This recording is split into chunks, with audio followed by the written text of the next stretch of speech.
Hi everybody, welcome back to this new WeeW episode for the STM32F1 tutorial. And this time we're going to work on the 1602 LCD series to understand and communicate with this device. So this is the part 2 of this tutorial. Before jumping to the video, let me take the moment and thank everyone for their support. I will keep doing my best to provide this quality content. So as usual, to support the channel, you can give us a thumbs up, make a comment, or subscribe and stay tuned. So in the part 1 we have taken a look to introduce the LCD, and you have seen how we communicate with it and how the pins are working, and we established the communication using 8 bits for the data communication. Now we are going to move to the 4-bit data communication with the LCD and the STM32F1.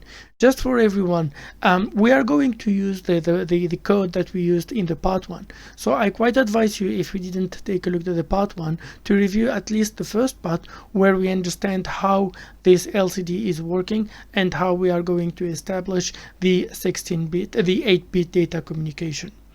Good, so let's go to the next. So for this tutorial, as usual, the code that we are going to write together is available on GitHub. You can find the link in the description below. Also, the language that we are going to use is only C, and the program for the doing the writing and building and loading in the STM32F1 will be Kale version 5. Finally, the level of this tutorial is quite beginner, as it doesn't really require a lot of knowledge.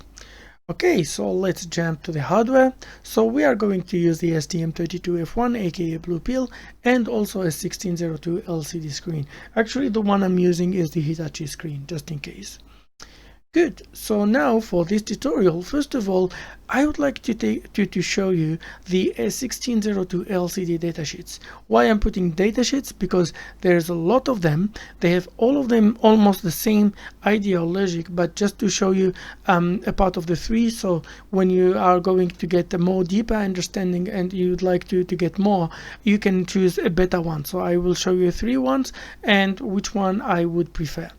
Then we will have a review on how the connection will be for the 4-bit mode, for 4-bit data mode connection. Then how we are going to have the 4-bit data mode strategy, and we will make the communication. After that, we are going to update the LCD command and LCD data function. Then finally, we update the init function, which is a little bit tricky, and making a test to see that everything goes well. Good, so now let's take a look to the LCD datasheets.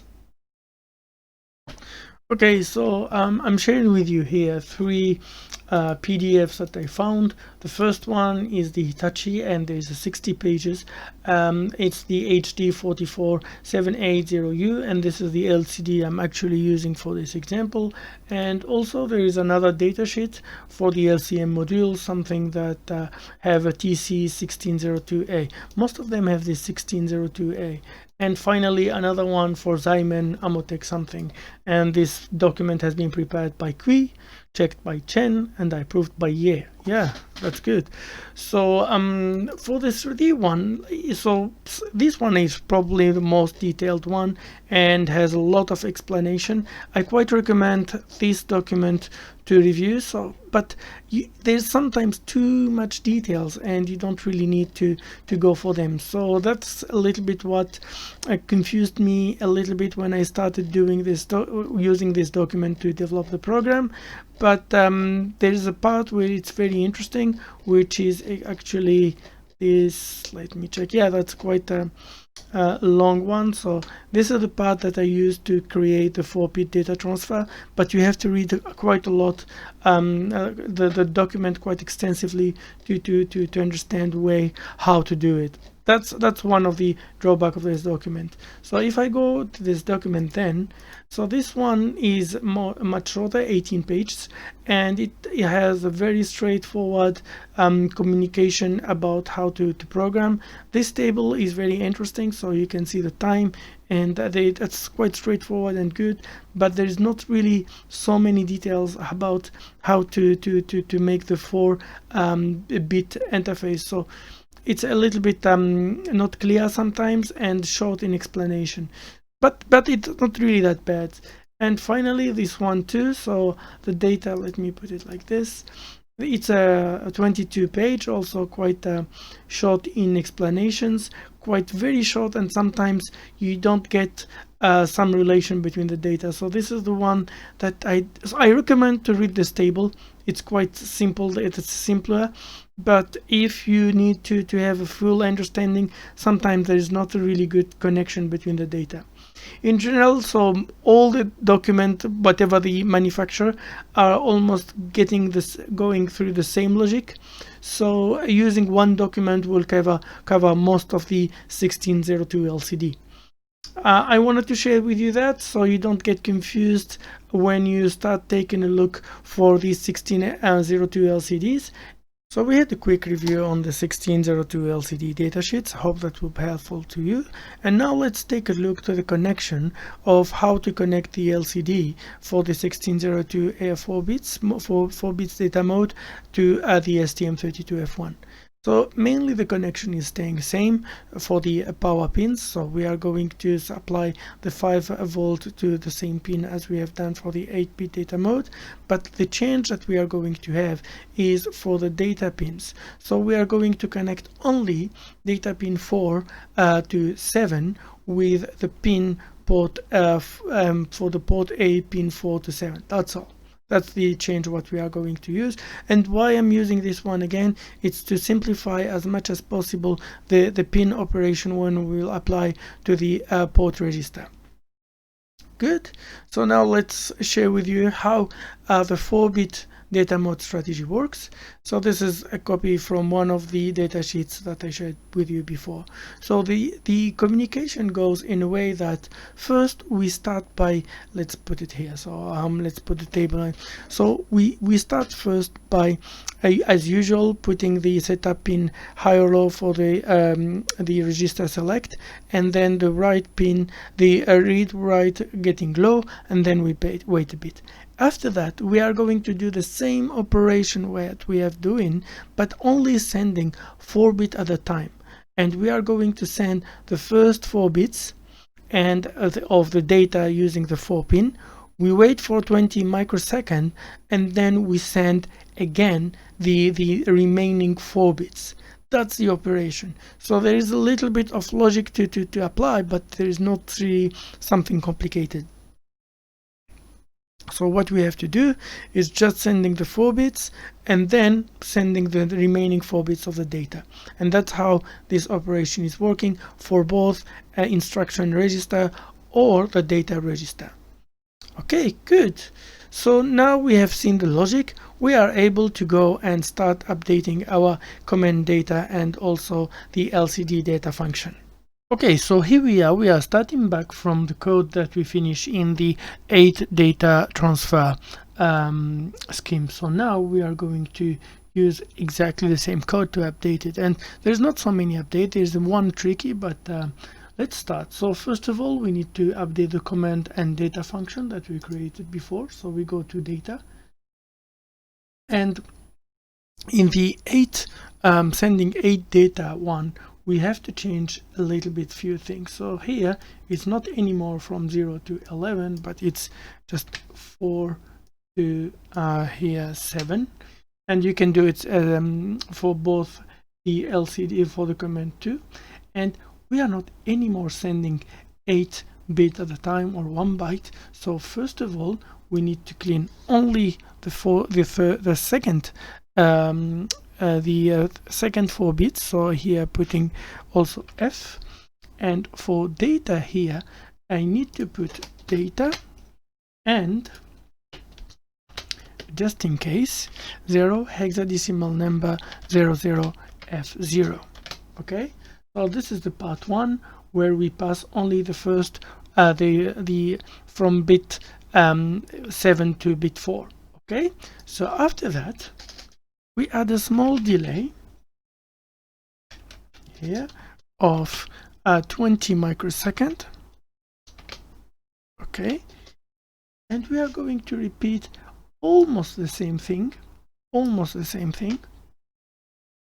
with a small change. Okay, so what we are going to do, so always we are getting to clear the second 4 bits, and after that before cleaning the data, we have to move by 4 bits here,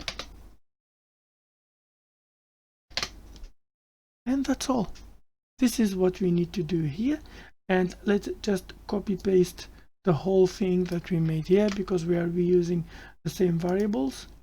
And we copy it from, let's copy from here to have the whole thing together from E high here, and we update this comment. So now our comment for data comment and data sending data functions are ready. So before jumping to the testing, there is another important step that we are going to see right now.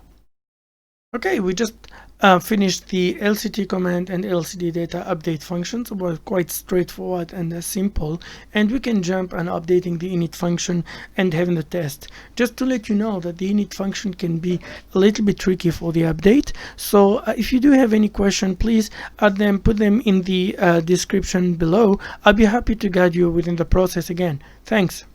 Okay, so now we updated the data and the comment transfer. Now we do have to update the init function, this one. So you could say that we just updated this one and should be fine. Actually, it's a little bit more trickier because there is a special procedure that we have to make. Okay, so what we have been doing for the beginning, so here I don't need to anymore put the pinout from 0 to 11 but 4, because we are using less 4 bits. But after that, here where things gets a bit tricky. So what we need to do, what it's very important to do, is to set up a proper starting for a 4-bit communication mode. So to start that, we have to start even with that with 4-bit communication mode, 8-bit, sorry, and then move to the 4-bit. And we have to do it really manually. So it's like using, so we go back again. It's like using this one again. We have to take this code anyway, so we take all this code. Let's close it. And let's put this code. And here we are not going to use data, but we are going to use, because we remove this one. Actually, we can keep it, there's no problem actually. So we keep this one and this one too. That should be totally fine because it will be reading only this one. So here, instead of data, we are just putting 0x and 30. So we are moving the code for 30, so we can remove this one as it's exactly the same, like this. Okay, and as we have seen before, this is the code to say we would like to have 8-bit communication. Why we need to do that? Because first of all, we need to say to the system we start working on 8-bit, and even when we send this one with only 4-bit data, that's totally fine because the other one are not relevant. Okay, so after doing this, this is which really a bit weird and tricky. We have to wait again for 10 milliseconds and apply the same code again.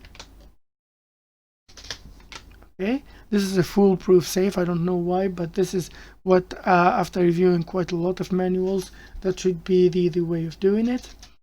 And after doing this again, it's quite funny. So we have to apply the code one last time here, but the waiting time is not 10 milliseconds. Actually, 1 is more than enough. Finally, we can go, after applying this one a third time, a final time, we can apply. So we go again and we can apply using the same way, but here we become 4-bit mode. After we apply this one, we can here change to C and work at 4-bit communication way. This is the way that worked properly and without any glitches for me. So this is the way that should be updated. So don't forget, you have to apply the code using the 8-bit communication mode for 3 times, and only after that we have to apply the 4-bit, and only the 4-bit And finally, we can start using our command and data function without any issue. So let's save and build just to see if there's nothing. Okay, no error. And let's take a look. So here I have just restarted the screen, so there is nothing. It's kind of restart screen, and as you can see, there's 4 bits that we used for the previous example just in the ground. You can remove them, but I don't want to break this these wires, so you can see like that. And if I run, so I should be seeing welcome to the WeeW. So let's save, build again just in case, and run again. Okay, issue happening, something is not working properly. Yeah, this is kind of very important to debug sometimes. Okay, so this is working. Okay, should be fine here. So we waited for 20 milliseconds. Ah, of course, this should be low. That's a huge mistake actually. This should be low because we are sending data, sending instruction, not data. So this one low and this one low. That's good to have these live examples so we can see. Okay, let's run it now. And you can see we do have welcome to the WeeW using only 4 bits and 4-bit data communication without having any trouble or issues. So let's change a little bit here. So if I put this one 0 and this one, for example, 2, yeah, so you could see that we can update our data without any issue, and we can have our smooth screen working. So I hope you liked this program. Actually, this is quite a very specific screen with a detailed one. So the next episode will be about how to use the I2C device to make the communication, so which will use only 4 wire for the whole communication. So stay tuned. WeeW!